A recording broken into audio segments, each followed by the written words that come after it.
حضرت عثمان رضی اللہ عنہ اسلام کے تیسرے خلیفہ تھے اور عشرہ مبشرہ، وہ 10 صحابہ جنہیں جنت کی بشارت دی گئی، میں شامل تھے۔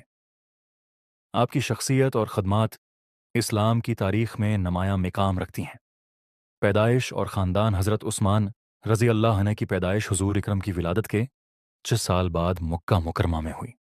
آپ کا تعلق قریش کے معزز اور امیر خاندان بنو امیہ سے تھا، جو اس وقت مکہ کا بااثر قبیلہ تھا۔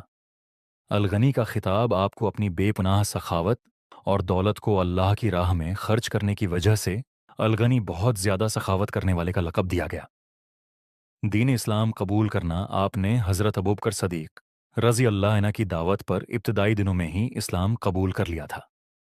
اسلام لانے کے بعد قریش کی طرف سے آپ کو سخت تکلیفیں دی گئیں، لیکن آپ نے صبر و استقلال سے سب کچھ برداشت کیا۔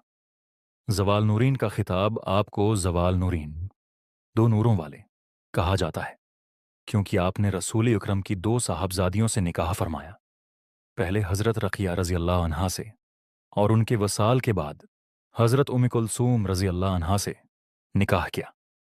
ہجرت آپ نے اسلام کی خاطر 2 بار ہجرت کی، پہلی مرتبہ حبشہ اور دوسری مرتبہ مدینہ منورہ کی طرف۔ خلافت حضرت عمر رضی اللہ عنہ کی وفات کے بعد شوری کے ذریعے آپ کو تیسرے خلیفہ کے طور پر منتخب کیا گیا۔ آپ نے تقریباً 12 سال تک خلافت کے فرائض انجام دیے۔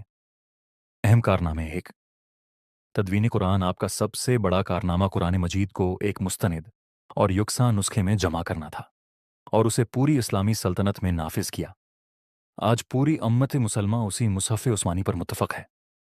2، سلطنت کی توسیع۔ آپ کے دور خلافت میں اسلامی سلطنت بہت وسیع ہوئی، شمالی افریقہ، قبرص اور وسطی ایشیا کے علاقے فتح کیے گئے۔